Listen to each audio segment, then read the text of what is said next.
stop searching, because the real budget king of 2026 is no longer up for debate.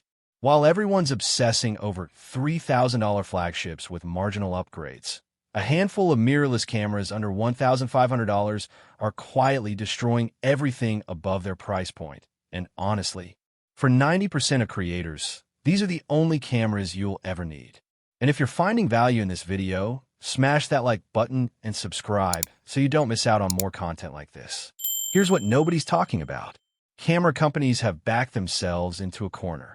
They've spent years cramming so much tech into their mid-range models that the gap between budget and pro has basically evaporated. Like, we're talking about cameras that cost a third of the price, delivering 80% of the performance. That math doesn't math for the expensive stuff anymore. The Sony A6700, Fujifilm X-S20, Nikon Z50 II, and the rumored Canon EOS R10 Mark II, these aren't your typical entry-level cameras that compromise on everything important. These are legitimate workhorses that professionals are actually using for paid work. And that's the key difference in 2026. Think about it this way.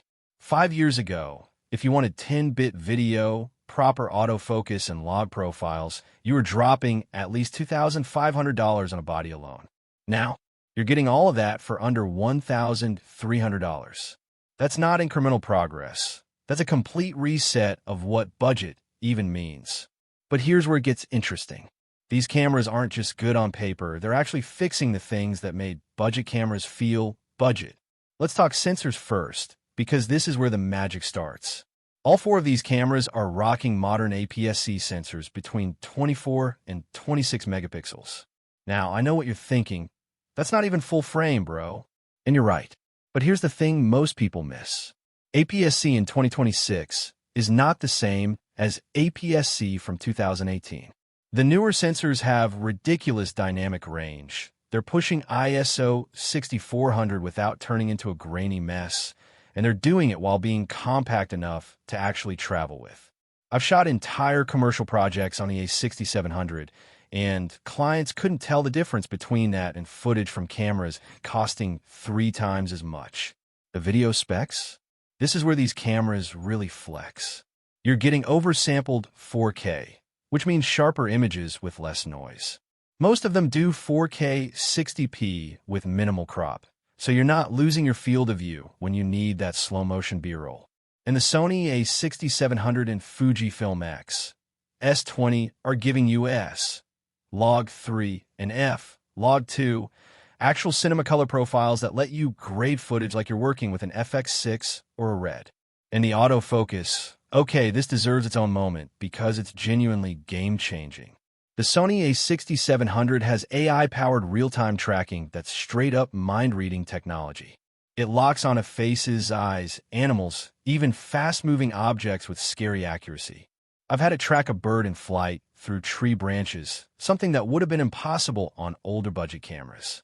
Fujifilm's X-S20 finally nailed their autofocus game with the X Processor 5. It can recognize people, animals, birds, cars, you name it. And Nikon?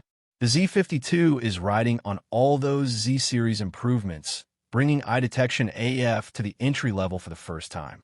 Canon's dual-pixel CMOS AF2 on the expected R10 Mark II is going to give you those buttery, smooth focus pulls Canon's known for. But wait, there's a twist here that changes everything. Because specs on paper mean nothing if a camera falls apart when you actually use it. And this is where these 4 models separate themselves from literally everything else in their price range. I'm talking about real-world durability, the kind that actually matters when you're shooting, not what looks good on a spec sheet. No overheating after 20 minutes. No random recording limits cutting you off mid-take. Battery life that can survive a full shoot without constant anxiety. These cameras feel like they were designed by engineers who genuinely understand what content creators deal with every day, prioritizing reliability and consistency over flashy features meant only for marketing slides. The Sony A6700 is a perfect example of that mindset, capable of recording 4K 60 for well over an hour without breaking a sweat, even in warmer conditions where many cameras start to panic. The Fujifilm X-S20 surprises a lot of people with a grip that's genuinely comfortable for all-day shooting, something Fujifilm usually saves for higher-end bodies, making long sessions far less fatiguing. The Nikon Z50 II brings practical toughness to the table, with weather sealing that can handle light rain and dusty environments, while the upcoming Canon R10 Mark II is expected to address the overheating issues that held back the original model, making it far more dependable for extended video work. What really seals the deal, though, is the lens ecosystem behind each of these cameras. Every single one sits within a mature system packed with affordable, high-quality glass. Sony's E-mount offers everything from budget-friendly $200 primes to professional-grade zooms. Fujifilm's X-mount is famous for compact, razor-sharp lenses that perfectly match APS-C bodies. Canon RF and Nikon Z are expanding rapidly, especially with growing third-party support from brands like Sigma and Tamron, making high-quality lenses more accessible than ever. That means you're not locked into an expensive or stressful upgrade path. You can start with a simple kit lens, learn your style, and gradually build a serious lens collection without selling a kidney. That kind of flexibility and future-proofing actually matters when you're trying to build a real content creation career, because reliable gear and affordable growth will always beat chasing the latest overpriced flagship. And here's something almost nobody is talking about. These cameras don't just compete within their own price bracket. They're legitimately challenging cameras that cost twice as much. I've seen wedding photographers pick up the Fujifilm X-S20 as a backup body, only to realize they actually prefer using it over their $2,500 main camera in certain real-world situations. I've watched YouTubers and solo filmmakers abandon full-frame setups for the Sony A6700 because it's lighter, faster to work with, easier to travel with, and, most importantly, just more fun to shoot on without sacrificing results. The dirty secret of the camera industry in 2026 is that most people simply don't need flagship features anymore. They don't need massive bodies, extreme megapixel counts, or specs designed for edge cases they'll never hit. What they actually need are cameras that work reliably every time, that feel good in the hand during long shoots, that don't bankrupt them when they want to buy a second or third lens, and that deliver genuinely professional results without requiring a film school education just to operate the menu system. That's why this tier of cameras is so powerful.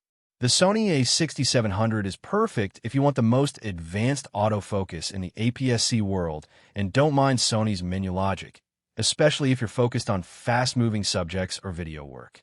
The Fujifilm X-S20 is the obvious choice if you want beautiful colors straight out of the camera, strong video specs, and that classic Fuji shooting experience that makes photography feel intentional and enjoyable. The Nikon Z50 II makes the most sense if you're already invested in Nikon glass or you value intuitive controls and a straightforward shooting experience. And when it finally drops, the Canon R10 Mark II is shaping up to be the people's champion, backed by Canon's reputation for reliability, excellent color science, and creator-friendly autofocus. Taken together, these cameras expose a hard truth. Value in 2026 isn't about buying the most expensive body you can afford. It's about choosing tools that actually fit the way you shoot, and these cameras are proving that you can have less weight, less stress, and less cost, while still getting results that look every bit as professional. Any one of these cameras can take you from complete beginner to advanced creator without ever holding you back or forcing an early upgrade.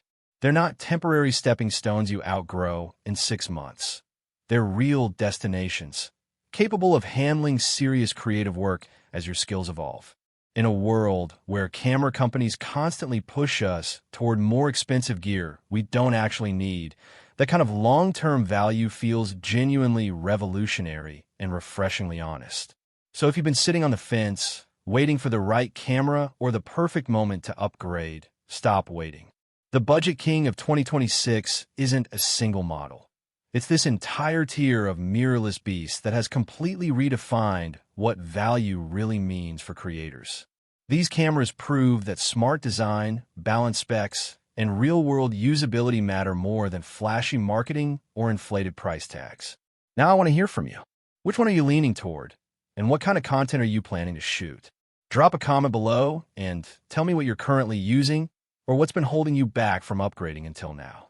And if this video helped you make a clearer decision, hit that subscribe button because I'm breaking down more gear, more honest opinions, and more ways to level up your content in 2026 without destroying your budget.